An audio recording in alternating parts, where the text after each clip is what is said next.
प्रश्नावली 6.3 खत्म होने का नाम ही नहीं ले रही भाई, क्या बात। 6.3 क्वेश्चन नंबर क्या है 12। आज कोशिश करते हैं कि इसे खत्म कर लेते हैं, ठीक है। क्वेश्चन नंबर 12 में क्या बोला गया है, एक त्रिभुज ABC की भुजा AB और BC तथा माध्यिका AD। पहले दो त्रिभुज हैं आपके पास में, ऐसे त्रिभुज हैं। एक त्रिभुज आपका ये है, इसका नाम है ABC और इसकी एक माध्यिका है। माध्यिका का मतलब आप जानते हैं, जो इस रेखा को दो बराबर भागों में काटता है, उससे इसको मिलाने वाली रेखा है ना। जो क्या काम करती है, माध्यिका वो रेखा होती है जो सामने वाली रेखा को दो बराबर भागों में बांटती है। बात समझ में आ गई। दो एक माध्यिका ये है और एक त्रिभुज ऐसा ही इधर भी बना हुआ है, ठीक है। इसका नाम इन्होंने लिया है PQR और यहाँ पर क्या है, एक और माध्यिका है आपकी M। यहाँ तक समझ में आया। अब समझाओ, सवाल समझो। इन्होंने क्या कहा है, त्रिभुज ABC की भुजा AB ये और भुजा कौन सी BC मतलब ये वाली, ठीक है। और माध्यिका AD, माध्यिका कौन सी AD मतलब ये वाली, समझ गए। ये और ये क्या है, अन्य त्रिभुज की भुजाओं PQ और अन्य त्रिभुज की दूसरी भुजा कौन सी ले रखी इसमें कहाँ गया, PQ मतलब ये वाली, QR मतलब ये वाली और माध्यिका कौन सी PM मतलब ये समानुपात में है। ये किसमें दिए हुए हैं, समानुपात। मतलब दिया क्या है आपको, दिया है समानुपात में, मतलब AB अपॉन क्या लिखो PQ बराबर क्या दिया है BC अपॉन QR बराबर AD अपॉन PM। ये चीज इन्होंने क्या कर रखी है, दिया है। ये चीज आपको दी हुई, बात समझ में आ गई। अब आपको क्या करना है, सिद्ध करना है। क्या करना है, सिद्ध करना है। क्या सिद्ध करना है कि त्रिभुज, कौन सा त्रिभुज ABC, ये वाला पूरा बड़ा त्रिभुज समरूप है किसके PQR। यहाँ तक आपको समझ में आया क्या दिया है, क्या सिद्ध करना है, कोई दिक्कत यहाँ तक। चलो अब स्टार्ट करते हैं, ठीक है। अब जरा आप एक काम करना, आप ये वाला त्रिभुज देख रहे हैं जी, जो आपके पास कंडीशन दी हुई है, हम इसी कंडीशन को लेके चलते हैं, ठीक है। उपपत्ति, एक मिनट थोड़ा सा करना, मैं जरा इनको थोड़ा समझा क्या। तो उपपत्ति में आते हैं, पहले जो कंडीशन दी है उसको देखो। अच्छा एक बात समझो, इन्होंने इसका बटे ये और ये इनका अनुपात दिया है। किसी तरह से अगर मैं ये अपॉन ये अपॉन ये अपॉन ये कर दूंगी तो उससे क्या निष्कर्ष निकलेगा। मैंने क्या कहा, ये बटा ये कर दूं और केवल इतना बटे ये कर दूं किसी तरह से प्रूव करके, और इतना बटे ये कर दूं तो त्रिभुज समरूप हो जाएगा। कौन सा त्रिभुज समरूप होगा, समझ गए। तो पहले हम ये समरूप करने की कोशिश करते हैं, उसके बाद में बताती हूँ क्या करते हैं। बोलो बात समझ में आ गई कि नहीं आई। चलो समझ ही लो। पहले हम समरूप करेंगे, और समरूप करने का मतलब क्या होता है, मतलब उसकी संगत होंगी और संगत कोण भी क्या होंगे, तो उस हिसाब से ये कोण इसके बराबर होगा या नहीं होगा, होगा कोई दिक्कत नहीं। अब आगे आ जाते हैं, ठीक है। पहले वही काम करते हैं, क्योंकि आपको जो दिया है, क्या दिया है AB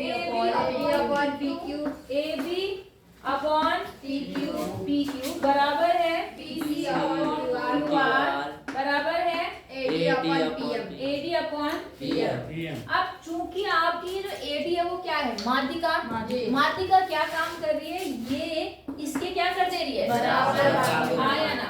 तो मैं क्या काम कर सकती हूँ, जहाँ पर BC है, यहाँ पर BC है, इसकी जगह पर मैं एक थोड़ा सा काम कर रही हूँ कि मैं BC बटा 2 लिख दे रही हूँ और QR बटे 2 लिख दे रही हूँ। कोई दिक्कत है उससे, लिख सकती हूँ मैं या नहीं लिख सकती हूँ। या अगर आप ऐसा नहीं करना चाहते तो एक और काम कर सकते हैं, क्या BC में, इसमें BC में BC में कितने BD बन जाएंगे? दो, क्योंकि ये BD और ये दोनों आपस में क्या है? बराबर। तो इसकी जगह पर भी मैं BD लिख सकती हूँ जी, नहीं लिख सकती हूँ? तो मैं कितने BD लिख सकती हूँ? दो BD। तो मैं बस वो चेंज कर रही हूँ, AB अपॉन PQ बराबर, यहाँ पे मैं क्या लिख रही हूँ? 2BD। और इसी तरह से यहाँ पर क्या लिख सकती हूँ? 2QM बराबर AD अपॉन PM। यहाँ तक बात समझ में आ गई? 2 से 2 क्या हो गया? अब जरा ध्यान से देखो, फिर से वही बात, AB बटा PQ, BD बटा QM और AD बटा PM। ये क्या निष्कर्ष देता है? समरूप। कुछ क्या हो गए? समरूप। हाँ या ना? जी। इसलिए त्रिभुज कौन सा? ABD समरूप किसके? त्रिभुज PQM। हाँ या ना? जी। कोई दिक्कत नहीं? उस हिसाब से ये कोण मैंने कहा किसके बराबर हो जाएगा? कोण B किसके बराबर हो जाएगा? कोण Q के। बोलो बात समझ में आ गई कि नहीं आई? यहाँ तक आ गई। अब आप मेरी समरूपता वाली उस कसौटी को याद करो, मैंने आपको कौन कौन सी बताई थी? मैंने आपको एक तो बताई थी कि तीनों कोण बराबर होंगे तभी त्रिभुज समरूप होता है, हाँ या ना? मैंने बताया था कि संगत भुजाएं अगर समानुपात में तभी त्रिभुज समरूप होता है जी। और एक और चीज बताई थी, हाँ वो क्या था? Side angle. अगर दो भुजाएं समानुपात में हो और उनके बीच का कोण क्या हो? तभी भी तो त्रिभुज क्या होते हैं? समरूप होते हैं जी, नहीं होते? तो अब हम क्या काम करेंगे? अब हम बड़ा वाला त्रिभुज लेंगे, ये बड़ा वाला और ये बड़ा वाला, हाँ या ना? जी। कोई दिक्कत नहीं जी। अब यहाँ का मैं ऊपर लिखती हूँ, त्रिभुज मैंने ले लिया ABC तथा दूसरा कौन सा ले लिया? PQR में। अब ध्यान से समझना, ठीक है? कोण B किसके बराबर हो गया? कोण Q। यहाँ पे लिख भी देना, मैं लिख दिया है, हाँ ठीक है। ये कैसे आया? अभी हमने सिद्ध किया। अभी हमने कैसे क्या? कैसे सिद्ध किया गया है। बोलो बात समझ में आ गई? ये सिद्ध किया गया है। दूसरी चीज आपको पता है कि AB अपॉन कितना? PQ बराबर है BC अपॉन QR। हाँ या ना? ये कहाँ से आया? दिया है। ये बात इन्होंने दे रखी है कि नहीं दे रखी है? दे रखी है। तो आपके पास क्या हो गया? इसलिए त्रिभुज ABC समरूप हो गया त्रिभुज किसके? PQR। क्यों? By side. हाँ या ना? बताया था ना मैंने कि अगर किसी त्रिभुज की दो भुजाएं समानुपात में हो और उनके बीच का कोण क्या हो? बराबर हो, तो भी त्रिभुज क्या होते हैं? समरूप हो गया। हेंस प्रूफ इति सिद्धम। बोलो बात समझ में आई या नहीं आई? किसी को कोई डाउट? केवल क्या काम करना है? किसी तरह से आपको ये त्रिभुज समरूप करना है, जो कि मैंने बता दिया कैसे होगा। समरूप करते ही आपको पता है इसके संगत कोण बराबर होते हैं, इसलिए ये कोण इसके क्या हो गया? बराबर। फिर हमने बड़ा त्रिभुज लिया, उसमें ये कोण पहले से ही आप बराबर कर चुके हैं, ये भुजाएं पहले से समानुपात में दी हैं, तो त्रिभुज क्या हो गया? समरूप हो गया। बोलो बात समझ में आई कि नहीं आई? कर लो। क्वेश्चन नंबर 13 देखेंगे। क्वेश्चन नंबर 13 में क्या कहा गया है कि एक त्रिभुज ABC है। कौन सा है? ध्यान से समझना, बहुत आसान सवाल है। एक त्रिभुज है जिसका नाम है ABC। त्रिभुज ले लिया हमने ABC।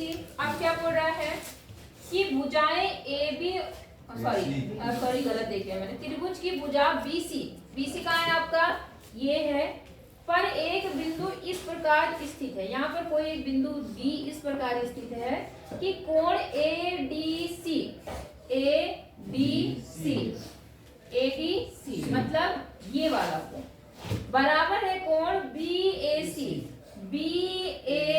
मतलब इस पूरे कोण के बराबर है ये कोण। बात समझ में आ गई? क्या दिया है आपको? समझ में आ गया कि कोण, कौन सा कोण? ADC बराबर है कोण BAC। ठीक है।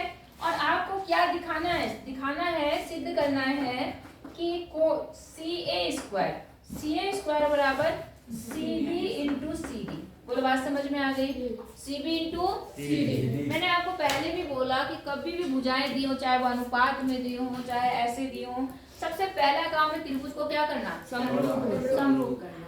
अब आप देख क्या रहे हैं, इसमें जो कोण दिया है आपको, जो हिंट के तौर पे कोण दिया है आपको बराबर, वो कौन सा कोण है? एक तो ये वाला कोण है और एक ये बड़ा कोण है। तो आप बताओ मुझे, थोड़ा सा गेस करो कि हम कौन सा त्रिभुज लें और समरूप करें तो हमारा थोड़ा फायदा हो सकता है। एक पूरा लेंगे और एक पूरा लेंगे, कौन और दूसरा आधा वाला कौन सा लेंगे? ACD। समझ गए? हाँ जी। क्या बोला मैंने? हमने वही देखना है जिनमें वो कोण आ रहे हैं। एक तो बड़े वाले में आ रहा है, तो हमने ले लिया त्रिभुज ABC। एक तो मैंने त्रिभुज ले लिया, तथा दूसरा त्रिभुज मैंने कौन सा ले लिया? DCA। क्या ले लिया? DCA। चाहे आप जो भी लिखो, अभी हम कुछ भी लिख सकते हैं। बात समझ में आ गई आपको? अब किसी तरह से हम क्या काम करेंगे, ये छोटा त्रिभुज, ये कौन सा त्रिभुज? छोटा, ये वाला त्रिभुज किसके समरूप करेंगे? बड़े वाले त्रिभुज के हम लोग क्या करेंगे? समरूप करेंगे इस वाले के। अब मुझे बताओ कि क्या चीज कैसे है? मैम जी, एक तो कोणों में बराबर, कोण D बराबर कोण A, कोण D बराबर कोण A, कोण CA। समझ गए मैंने क्या करना चाहा? अब देखो, आपने कहा ये वाला कोण, इसके क्या है? एक उभयनिष्ठ है, क्या हो गया? समझ गए? और दूसरा सत्ताई क्या होगा? सत्ताई। नहीं आई बात समझ में? बस यही में इतनी बात समझ में आ गई आपको? आपको क्या दिया है? त्रिभुज, दो त्रिभुज लिया, तो इस बड़े वाले त्रिभुज का कौन सा कोण? नाम बोलो इसका। ए नहीं बोलेंगे क्योंकि यहाँ पे CAB किसके बराबर है? कोण CDA। चलो ADC कर दिया, हम शायद CDA कर देना, कोई दिक्कत? ये पॉइंट कहाँ से आया? दिया है। कोई दिक्कत यहाँ तक? अच्छा, दूसरा आपने क्या बोला? कोण C। देखो, इस त्रिभुज में भी आपने कहा कोण C है और इस बड़े त्रिभुज में भी क्या है आपका? तो C क्या हो गया? कोण C बराबर कोण C है, डायरेक्ट लिख सकते हो। कोण C क्या है? उभयनिष्ठ। बोलो, बात समझ में आ गई? अब तीसरा कोण कौन सा बनता है? वो स्वतः बराबर होगा। तो इस बड़े त्रिभुज का वो स्वतः कोण कौन सा है? B। और इसमें कौन सा है? CAD। ये वाला। बोलो, बात समझ में आ गई? तो ये भी आपस में बराबर होंगे, इनका नाम बोलो। कोण CAD बराबर किसके होगा? CBA। आपकी मर्जी, आप कुछ भी लिखो। ये कैसे? स्वतः। बोलो, बात समझ में आ गई?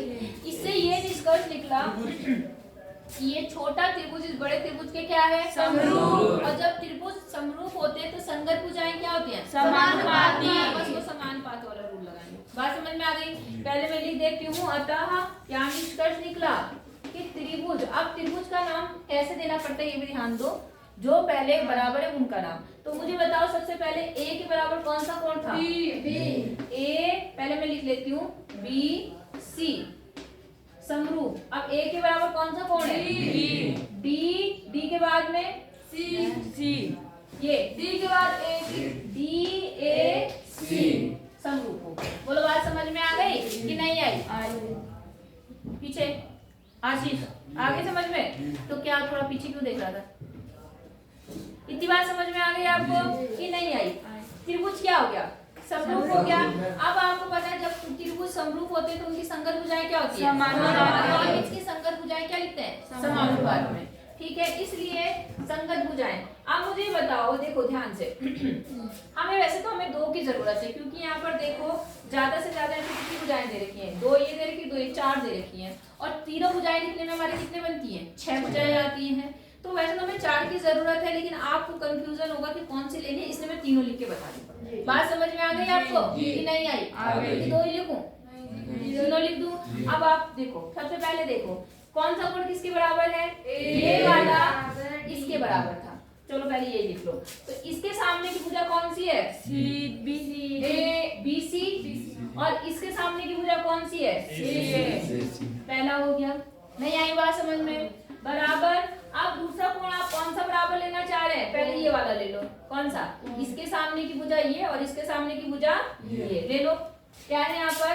पहले हमने कौन सा लिया? बड़ा लिया है ना, तो पहले बड़ा ही त्रिभुज लेना। नहीं, पहले मैंने छोटा त्रिभुज लिया क्या?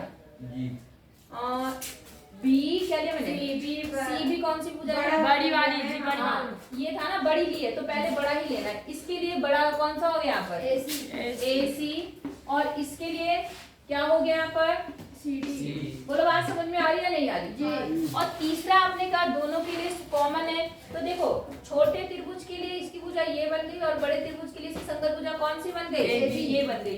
वैसे इसकी जरूरत नहीं पड़ेगी मगर फिर भी लिख दो। यहाँ पर कितना बन गया, एडी अपॉन एबी। बोलो मेरी ये बात समझ में आई जी। समरूप ढूंढना आगे, संगत भुजाएं कौन सी हैं, जी। जो कोण जिसके बराबर है उसके सामने की जो भुजा है वही क्या होती है। अब आप अपने प्रूफ करने पर आओ। देखो आपके पास क्या क्या है, सी ए कितनी बार है, सी ए स्क्वायर मतलब 2 बार, तो एक तो यहाँ आ गया एक यहाँ आ गया।